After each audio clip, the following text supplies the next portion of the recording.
Земјава ја доби рекордно најтешката државна каса досега. Со ребалансот кој го усвои, владата планира да потроши 4,37 милијарди евра или за 345 милиони евра повеќе од првичните проекции за годинава.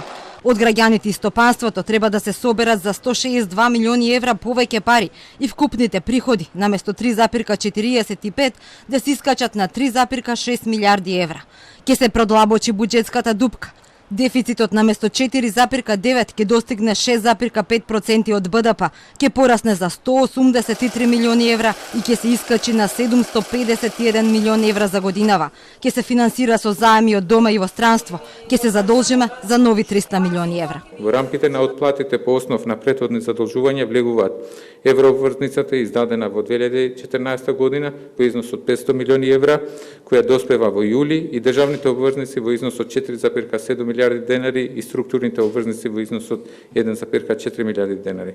Домашното задолжување во износ од 23 милијарди денари ќе се реализира преку државни хартии од вредност со истовремена отплата на државни обврзници во износ од 4,8 милијарди денари, така да нето задолжувањето ќе изнесува 18,5 милијарди денари, кои ќе бидат искористени за финансирање на потребите. Ке има повеќе пари за ковид мерките, за здравство и за вакцини, за земјоделството, за поддршка на социјалните категории граѓани и за капитални инвестиции.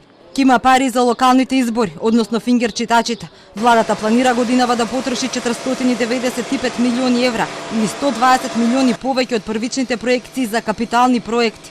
За тековни трансфери се испланирани околу 240 милиони евра, пред се за економските мерки за справување со последиците од пандемијата. За плати на администрацијата ќе се потрошат 513 милиони евра. Тука се и парите за К15 за државните службеници.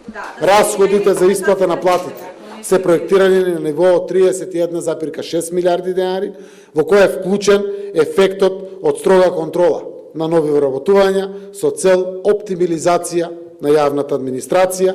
Секако овде е вграден и регресот за годишен одмор, согласно гранскиот колективен договор за органи на државна управа, стручните служби на владата на Републиката, судовите, јавните обвинителства, казнено-поправните и воспитно-поправните установи, државно правобранителство, општините, градот Скопје. И покрај рекордните расходи, Бесими тврди се кратело од непродуктивните трошења и од проектите кои не се реализирале.